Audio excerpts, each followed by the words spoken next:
Hello, welcome to Oxford Heirlooms. In this video, we're going to be working on the ruffle for the bottom of the dress, but let me show you what I had done while I was off camera. Okay, for starters, I inspected my dress with my bottle of distilled water, my spray bottle, and I have removed all of my blue markings. Then I tacked the excess lace and entredot to the inside of the bodice, and I cut my buttonholes open and I sewed my buttons on there. And then I know where the center side seam is because there's actually a seam, but I have marked the dress at the center front with my blue fabric marking pen, at the center back, and also at the side seam. Okay, so I need to work on the ruffle now. So I'm going to take this dress and hang it up out of the way. Okay, so I've got my ruffle pieces, and I've got 3 pieces of fabric that are each about 36 or 37 inches long because my dress bottom, the hemline, is about 37 inches long, and I need to have 1.5 times the length. So I have that length of 37 3 times. That'll give me an adequate fullness for creating the ruffle on the bottom of the dress. Okay, now I've got 3 little French seams that I need to sew on there. Okay, so I'm going to do the first pass of the French seam by about 1/8 of an inch. I find my foot pedal.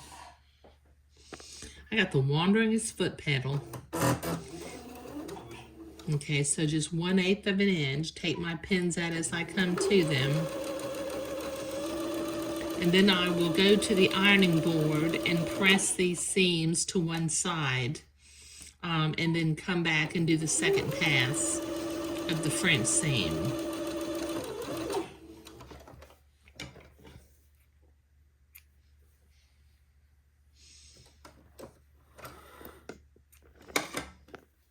You find the next seam that I've got pinned into place.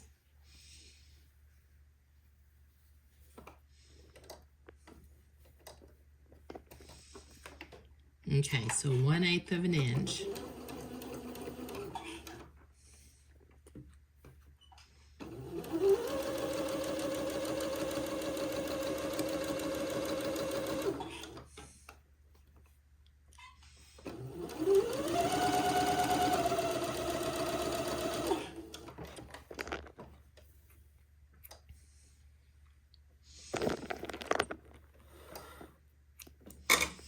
And one more seam.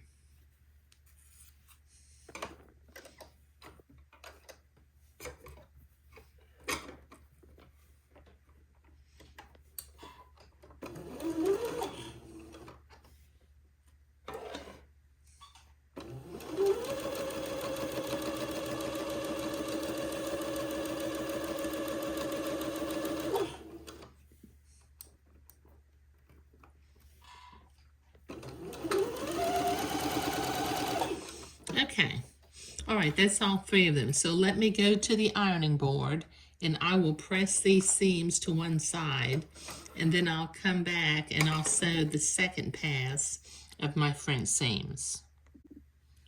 Okay, I've been to the ironing board, so let me do the second pass of the French seam. I'll do this pass at about 3/16 of an inch, just to keep the seams kind of small. I can see the first seam through the batiste, so I'm just sewing right to the left of the edge of the fabric, just keeping that seam as small as possible.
Okay, one more seam.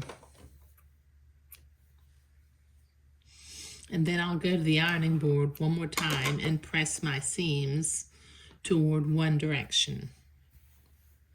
Let me find my last seam. There we go.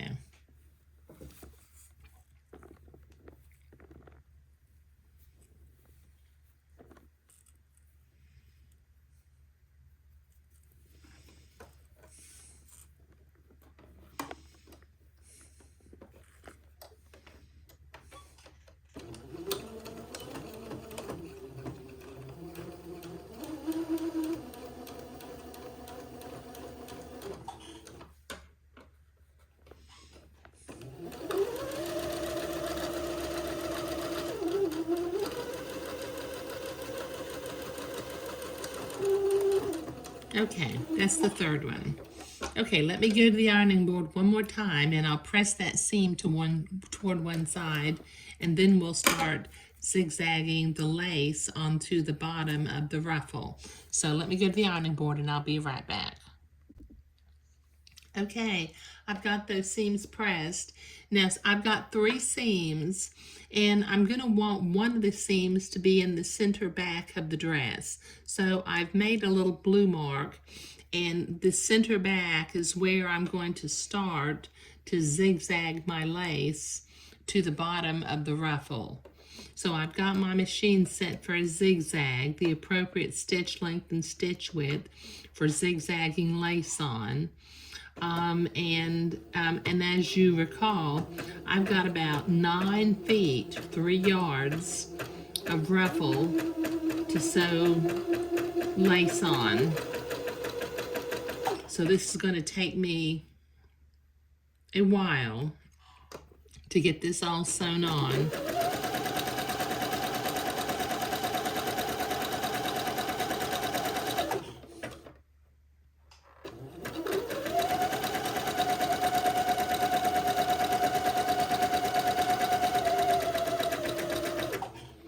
Okay, so I'm going to be zigzagging for a while, so I'll be back.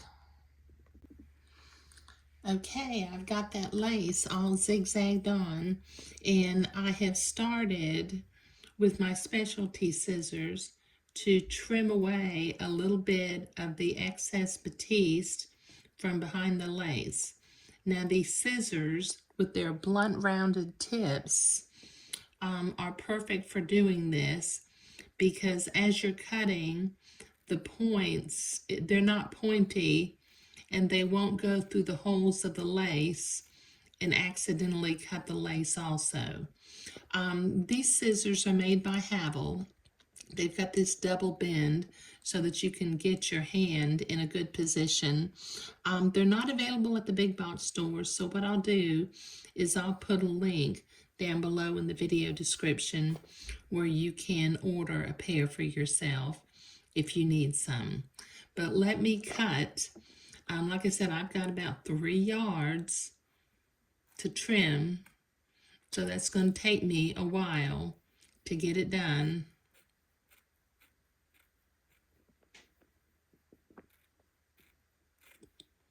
Okay, so I'll be right back. Okay, I've got that batiste all trimmed away from behind the lace. Now here at the center back where I started and stopped, I've got overlapping lace. So at the seam line, at the center seam line, I'm going to zigzag that lace together.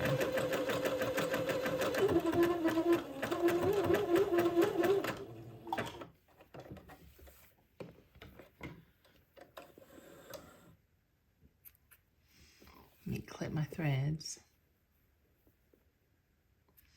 Okay, and then I'm going to use my specialty scissors again, and I'm going to trim away a little bit of the overlapping lace. Let me get my specialty scissors again. So just go in. Now, like I said, these are perfect for doing this because the blunt tips won't go through the holes of the lace. and potentially cut the lace that you don't want to cut. Got one more piece here on the outside.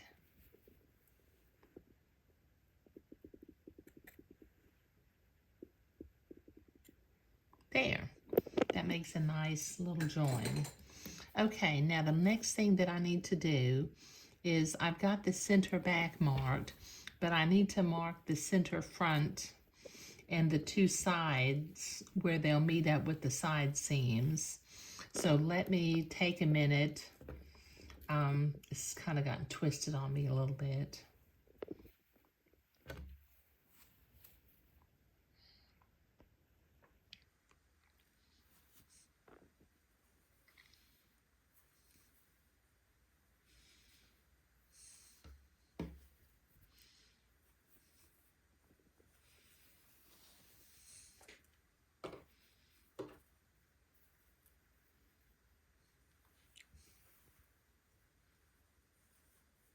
Now these two side seams will not be exactly on the side because I've got 3 seams.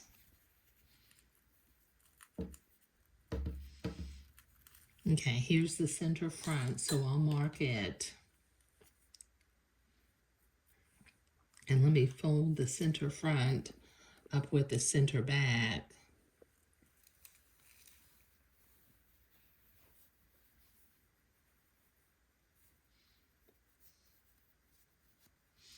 And I'll be able to mark the 2 sides.